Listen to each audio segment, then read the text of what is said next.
स्पर्श। हम भी शिव जी पर जल चढ़ाकर लेकर जो आ रहे हैं वो गंगा का जल प्रतिदिन हम महादेव से प्राप्त कर ला रहे हैं। रोज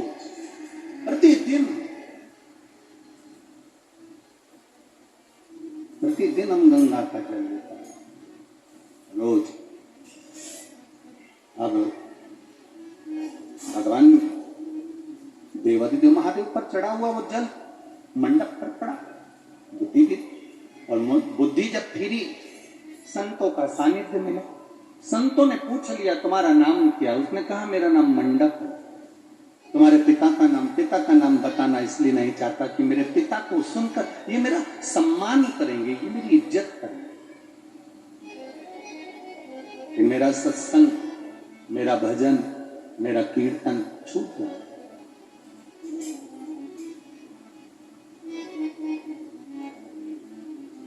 माता पिता के सामने, गुरु के सामने, अपने घर में अपनी पत्नी या पति के सामने आप जब भी जाएं, आप कितने बड़े भी पद पर हों, औहदे पर हों, प्रतिष्ठा पर हों, कितने बड़ा भी आपके पास में कुछ भी वैभव हो, अपने माता पिता और अपने घर के अंदर अपने गुरु के सम्मुख में वो वैभव तुम्हारा शून्य होना चाहिए, तो समझो कि तुम उन्नति की ओर बढ़ो।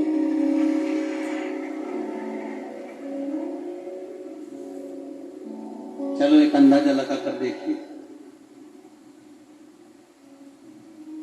मंदिर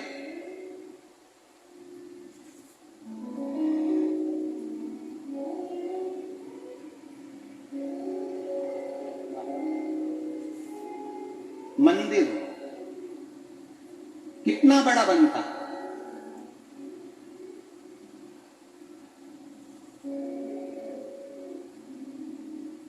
अब मंदिर कितना बड़ा बना है साहब? हमारे यहाँ का जो मंदिर है गुरुजी, वो देखा जाए 200 बाई 200 का, 400 बाई 400 का या 100 बाई 100 का, ठीक है। मंदिर की दीवार कितनी बड़ी बनी? मंदिर में मूर्ति कितनी बड़ी रखी? मंदिर में जो ऊपर शिखर बनाया वो कितना बड़ा बना? अब दीवार कहे कि मैं लाखों की हूं, फर्श कहे मैं लाखों का हूं, मूर्ति कहे मैं लाखों की हूं, डिजाइन कहे मैं लाखों की हूं, पर उस मंदिर पर लाखों की दीवार बना दो, करोड़ों का उस मंदिर में शिखर खड़ा कर दो, पर उस मंदिर की सबसे बड़ी अगर ऊर्जा है, उस मंदिर की करोड़ों की अगर कोई पूंजी है, मंदिर की सबसे बड़ी अगर कोई रौनक है, तो वो मंदिर के शिखर के ऊपर जो तांबे का, पीतल का, सोने का जो कलश चढ़ाया जाता है, महत्वता सबसे ज्यादा उसकी होती है। मंदिर बड़ा, मंदिर से बड़ा शिखर, पूरा दरबार बड़ा, पर उससे भी सबसे छोटा होता है मंदिर पे चढ़ने वाला उस गुम्बज पर, उस शिखर पर जो कलश रखा है, वो कलश मूल होता है, उसकी महत्वता है।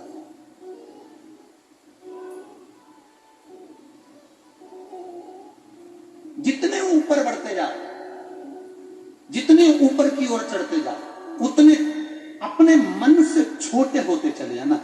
जितना ऊपर की ओर बढ़ो उतने छोटे बनकर रहना, जितनी उन्नति करो उतने छोटे हो जाओ, जितना बड़ा पद मिल जाए उतने अपने भीतर से छोटे होते चले जाओ। और जब बड़ा पद वाला व्यक्ति, बड़ी प्रतिष्ठा वाला व्यक्ति जब अपने मन से छोटा बनकर रहता है, तो वो सारी दुनिया पर राज करता है, ये निश्चित। मैं आदरणीय गृह मंत्री जी श्री नरोत्तम मिश्रा जी के लिए कहूंगा कि इनके पास में मध्य प्रदेश शासन का गृह मंत्री का जो ये पद है, ये बहुत बड़ा पद है। बहुत बड़ा औधा है।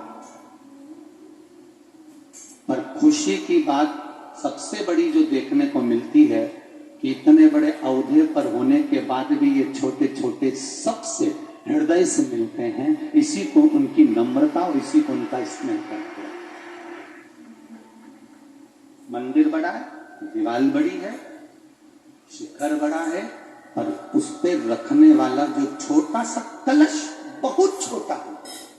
आप जितने ऊपर चढ़ते जाओगे आप उतने मन से बहुत छोटा भाव रखना, हृदय छोटा बनाकर रखना। आप दुनिया के दिल में राज कर जाओगे। दुनिया के दिल।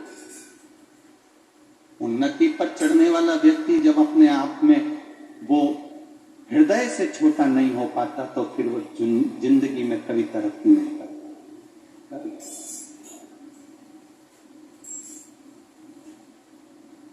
बड़े बर्तन कभी कभी घर में काम में आते हैं, पर छोटे छोटे बर्तन, कटोरी, प्लेट, चम्मच तो रोज काम में आते हैं। रोज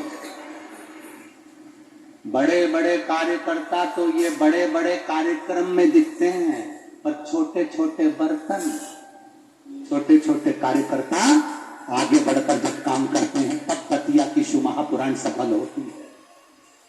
यस, शिव महापुराण की सफलता का कारण क्या है? यहाँ छोटे छोटे जो कार्यकर्ता हैं, महिलाएं, जैसे अभी आदरणीय मंत्री जी कह रहे थे कि एक बूढ़ी माँ ने उनको रोका और रोककर चने का जो व्यापार कर रही है उसने जेब में से 20 रुपए निकाल कर दे दिया। मेरा भी ये छोटा से छोटा, जितना छोटा से छोटा। लोग कहते हैं गुरुजी, कल आदरणीय नरोत्तम मिश्रा जी के दोनों पुत्र कह रहे थे, गुरुजी एक बात आज तक समझ में नहीं आई, हमने बहुत सारी कथाएं करवाई, पार्थिव शिवलिंग का निर्माण भी हुआ, पापा जी जहां कहते हैं पिताजी उस जगह पर बहुत बड़े बड़े आयोजन भी होते हैं, पर इतनी कथा कराने के बाद पहली बार जितने श्रोता शिव महापुराण के कथा सुनने के लिए आए हैं, इनके अंदर जो तेज, इनके अंदर जो भक्ति और इनके अंदर जो विश्वास देखा वो कभी नहीं देखा, वो कभी नहीं देखा।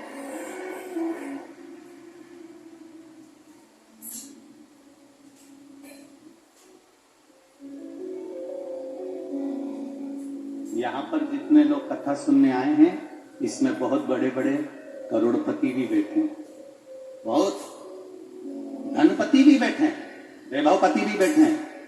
ये कथा तो दतिया में हो रही है, इससे पहले कथा एक बार हो सकता है 8 महीने पहले झांसी में हो जाती। चतुर्वेदी परिवार यहाँ बैठा होगा, वो कथा करवाने वाले थे, पर उन्होंने देखा इतना भीड़, इतना भीड़, इतना भीड़। कार्यकर्ताओं ने सोचा कि करवा तो लेंगे, पर उन्होंने कहा कि भीड़ बहुत ज्यादा है, संभालना बड़ा मुश्किल है, तो फिर वो कथा कैंसिल हुई, फिर आगे बढ़ी। ये तो एक क्रम है। और बाबा चाहेगा तो अभी एक बेटी ने पत्र लिखा है,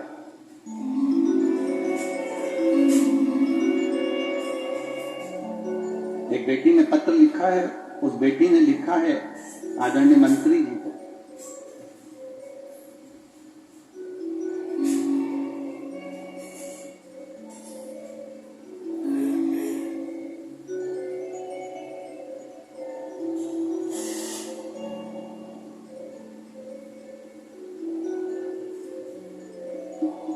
इसमें एक पत्र एक बेटी ने लिखा है, उन्होंने लिखा है कि आदरणीय मंत्री जी से हम निवेदन करेंगे और मां पीताम्बरा से निवेदन करेंगे कि मंत्री जी आपसे बस एक निवेदन रहेगा कि आपने दतिया को सब कुछ दिया,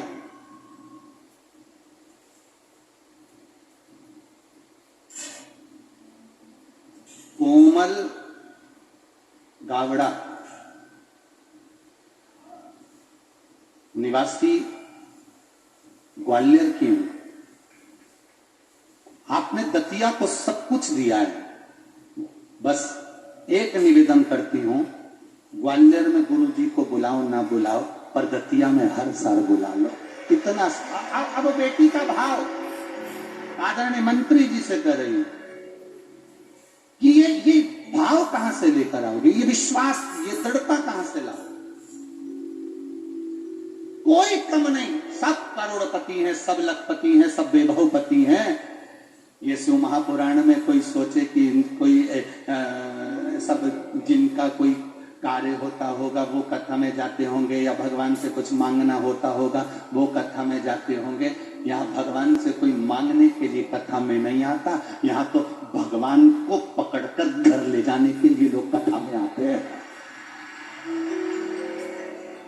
यहाँ शिव को अपना बनाने के लिए कोई जाए जो काशी में मेरा लेना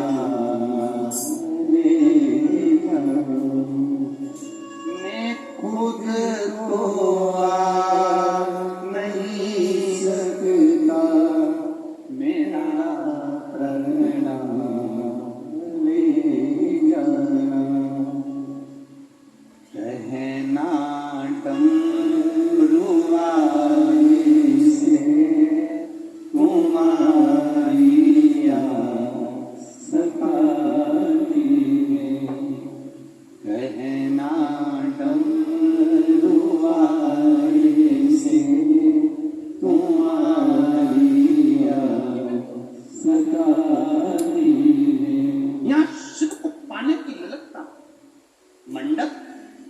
नाम नहीं बता रहा है कि मेरे पिता कौन है। मंडप भगवान की विरल भक्ति में डूब गया, गंगा का स्नान करा। आज मंडप को मालूम नहीं था कि क्या पड़ गया। श्रावण का महीना था और मंडप की बुद्धि में कभी सावन भादो कुंवार कार्तिक मंडप को संपट नहीं पड़े, कभी ध्यान नहीं आए, कभी इसकी बुद्धि में नहीं आए, कभी इसके विचार में नहीं आए, कभी इसकी समझ में नहीं आए।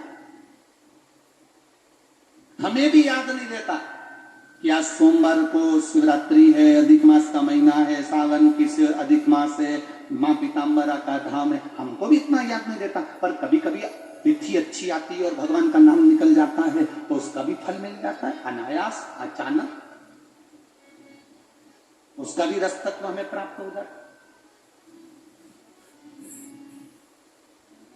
मंडप को नहीं मालूम था, उसने क्या करा, गंगा जी की बालू रेत निकाली, उसका शिवलिंग बना लिया, पूजन कर लिया। उसने पूरा रोज शिवलिंग बनाता, रोज पूजन करता।